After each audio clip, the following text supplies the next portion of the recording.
Hey everyone, this is Sharon from Sharonatsea Travel, and from time to time we like to bring you a few news updates. So I have several things to go over with you today, so I'm going to get started right after this.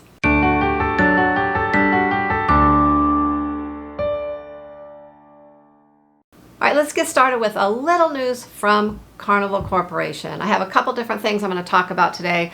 One is the announcement of Carnival scrapping or selling off 6 of their ships in the near future.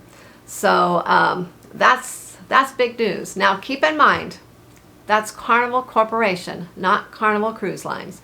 I know people are getting really worked up, wondering what ships it's going to be, and they're just thinking of the Carnival Cruise Line ships. Keep in mind this is Carnival Corporation, so it could be ships from any company that Carnival owns. In a recent interview with Arnold Donald, the CEO of Carnival Corporation, in regards to kind of how they're getting through all the financial difficulties right now, he actually said that absolutely there will be an acceleration of retirement of ships. He also went on to say that there's no question about that. I would go so far as to say it's highly probable you're going to see some ships actually scrapped as opposed to just moving to secondary or tertiary markets. So there you go. He is insinuating some of the ships may just be scrapped, which of course leads you to believe they are going to probably be some of the older ships. With Carnival disclosing their earnings from the second quarter of 2020, a preliminary statement was made saying that they will be removing ships from 2020 which were previously expected to be sold in future years. The company already has preliminary agreements for the disposal of 6 ships, which are expected to leave the fleet within the next 3 months. So we should have some information coming soon on what 6 ships that they are referring to. So what does this mean for Carnival Corporation? I know many people are already speculating them selling off all their fantasy class ships. Well, Arnold Donald made a statement saying that their fantasy class ships are kind of in high demand, that people love them and they have no trouble selling itineraries on the fantasy class ships. I think that most of them are going to be coming from other older ships in the Carnival Corporation, but we'll have to wait and see. Recently, Carnival did sell off the Costa, one of the Costa cruises, the Costa Victoria, to an Italian shipbuilder. So whether or not that, since that was recent, whether that is one of the 6 ships that's included in that or not, I'm not sure. It possibly could be. But that's just an example of some of the ships that could possibly get sold off as well. And another speculation floating around the internet is the Carnival Victory getting scrapped before she even becomes the Carnival Radiance. She is in dry dock, set to have a big refurbishment and transform into the Carnival Radiance, and there's 2 things to think about with that. Sure, that would make a lot of sense to just get rid of it right now and not take on that expense of all the big refurbishments, transformations of turning the ship into a whole new ship. But also, if they're thinking long term, that Carnival Radiance is going to be a moneymaker for them. So that could really go either way. So we'll just have to wait and see on that one. And that leads me into one more Carnival topic today, and that is the delay of the Carnival Mardi Gras. Yes, Arnold Donald did say that the Carnival Mardi Gras, as well as a couple other new Carnival Corporation ships that are due to come out in 2020, would be delayed, and they will not be out this year. One reason is they are having difficulty getting some of the parts and things they need to complete the ships during these times. So we will have to wait and see when the new inaugural sailing will be. I know they have taken down sailings off their website for up through March. So, maybe they're planning on or hoping that she will be completed by March now. We're not sure. I don't know that they're sure at this point. So we're just going to have to wait and see what happens. I know this will be a big disappointment for many, as this is the 3rd time that the Carnival Mardi Gras has been postponed. I know we were affected by the first inaugural sailing ourselves when that got delayed. So we will keep you updated on that as we find out more information on the new Mardi Gras. I know we are set to sail on the Mardi Gras in May, so I am sure hoping she will be finished by May. I think she will be. I am thinking positive for that. So we will keep you posted. So that's all I have from Carnival today. I am gonna move on to, I have some information that also kind of hit us here at Sharonatsea Travel a little hard because it has to do with some international travel, specifically Australia. And we have a trip planned to Australia in January, a cruise as a matter of fact. And I don't know if that's gonna happen.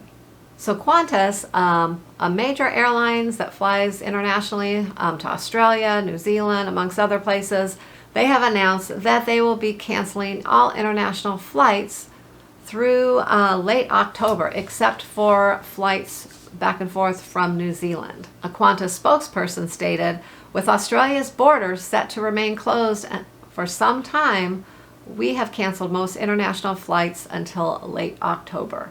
We will have some flights scheduled across the Tasman in the coming months with the expected travel bubble between Australia and New Zealand. So the Federal Tourism Minister Simon Birmingham also has admitted that international travel probably won't resume until next year. Now with the only chance of international travel having to rely on bilateral agreements or a COVID-19 vaccine. Now the federal government is currently working on some exceptions so that they can travel back and forth between Australia and New Zealand. Flight Centre CEO Graham Turner welcomes the possibility of the travel bubble to New Zealand in the coming months.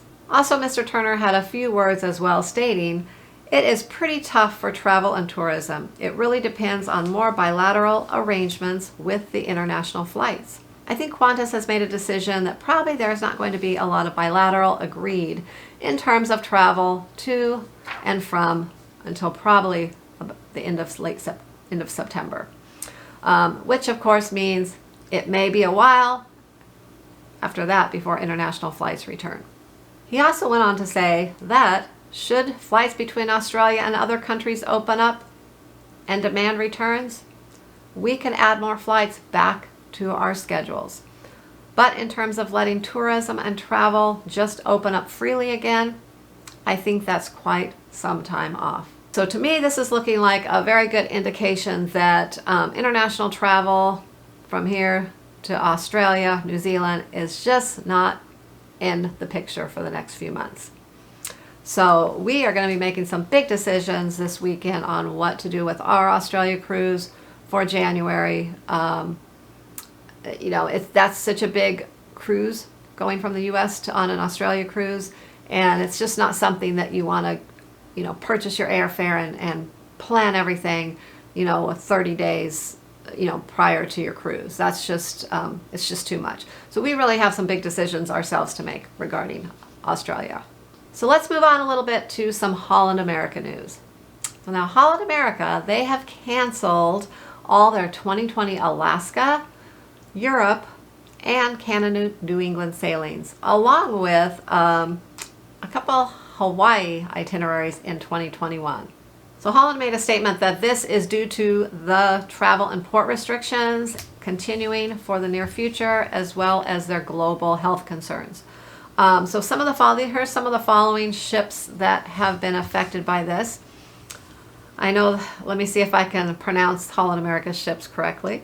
The Eurodam, their September 26th sailing, which was a 22-day Panama Canal cruise, and that left from Vancouver. Koningsdam, they have a couple. They have one that leaves from Vancouver September 26th. They also have 2 Hawaii voyages on January 2nd and January 16th, and February 2nd of 2021. Hawaii voyages from San Diego. Those have been canceled as well. The Mazdam, September 21st, which has leaves from Vancouver. The Norodam, also September 27th, which leaves from Vancouver. September 30th and October 3rd and October 10th, which was a Pacific Northwest coastal cruise from Vancouver. And that was on the Volendam. And the Westerdam, September 20th, a 17-day Hawaii sailing round trip from Vancouver, as well as October 7th, a 23-day Inca Discovery Voyage from Vancouver to San Antonio, Chile. Wow, that sounds amazing. So those have all been canceled. Also, all their shorter segments within the listed cruise departures have also been canceled, along with collector voyages that combine back-to-back cruises, including the above departure dates. And of course, once again, those impacted by these cruises are be automatically canceled, and they will receive a future cruise credit, which is valid for 12 months from the date of issue and can be used on sailings up through December 31st of 2022. Guests who prefer a full refund must fill out a cancellation preference form by July 15th. So that's one thing to keep in mind. I noticed this last round of cancellations with most of the cruise lines, they are putting some stipulations, some dates, deadline dates for requesting a refund. Otherwise, you're going to automatically get a future cruise credit. So keep that in mind. That's very important, or you may be out of luck for your refund. So let's move on to a little Disney Cruise Line news. So Disney recently announced that they have extended their suspensions for their European travels through October 2nd of 2020. Their cruise departures through Canada through September 14th of 2020. And their Disney Dream and Disney Fantasy departures are still showing July 27th of 2020, which I think it's probably only a matter of time for those to get extended as well. I'm sure they will follow suit with the other cruise lines and extend those. They once again are offering the 125% future cruise credit that may be used on a future sailing prior to March 31st of 2022. So keep that in mind. They are giving the date of March 31st, 2022. A lot of other cruise lines are December. So once again, keep these dates and these deadlines in mind as your cruises are getting canceled, especially if you've booked them yourself. You can also request a full refund once again. If you are taking a future cruise credit, you can go ahead and make a new reservations and get that applied over to that new reservation right away. Also, in addition to these cancellations, Adventures by Disney has also made a decision to extend departures through August 31st of 2020. So there you go. That is all I have from Disney today. And last, we're going to talk a little bit about Norwegian Cruise Lines. Now, some of you may have heard this already. This has kind of already been floating around the internet, but I thought I would go over it anyway. So they have announced that they will be canceling all of their cruises through August 31st of this year. All sailings in September except for Seattle-based Alaska cruises, which is a little strange. So they're trying to still somehow make those a go. I don't know that that's going to happen, but they're trying anyways, and select October sailings. That was a major announcement. It kind of came out of nowhere. People weren't really expecting them to come out first, being the ones to extend further out. So once again, it's probably only a matter of time until Royal Caribbean and Carnival Cruise Lines announces some more extensions as well, but we will have to wait and see. And back to Norwegian, they once again are offering the 125% future cruise credit or a refund.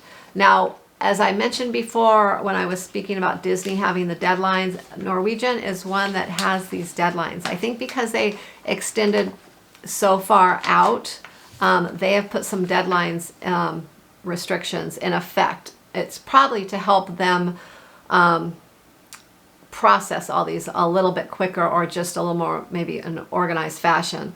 So, you know, check their website for details on this, but they do have the recent cruises from July, or the ones from July to July 31st. You have no later than June 19th to request a refund. August departures from August 1st to September 30th. You will have until July 17th, and those will not be available until July 6th. So you can't even request your refund on those until July 6th. So keep that in mind, and don't forget to get back on it on the 6th and do that. So if you have booked this on your own, make sure you check those dates out and get those in on time if you would like a refund versus a future cruise credit. You know, if you have a travel agent, even better. Let them handle it for you. So that's one advantage to having a travel agent. All these cancellations you don't have to deal with. You just have to decide where you want to cruise next and let your travel agent know. So there you go. That's all the news I have for you today. I know we have a lot more news coming up really soon, and probably from Royal Caribbean and Carnival Cruise Line, and I will keep you posted on that as soon as I hear the big news of any more pauses in operations. Once again, thanks for watching. If you like cruise vlogs, cruise tips, cruise news from time to time, anything, any kind of cruising or travel content, please subscribe to our channel if you haven't subscribed already. And click the notification bell so you'll get notified when we go live or post new content. We go live every Monday night and we talk about cruise, travel, and just anything else that you are interested in talking about. We are there for you at 6 p.m. Pacific time and 9 p.m. Eastern. So once again, thanks for watching, and we will be back to cruising soon. So I'm going to say it, happy cruising and safe travels.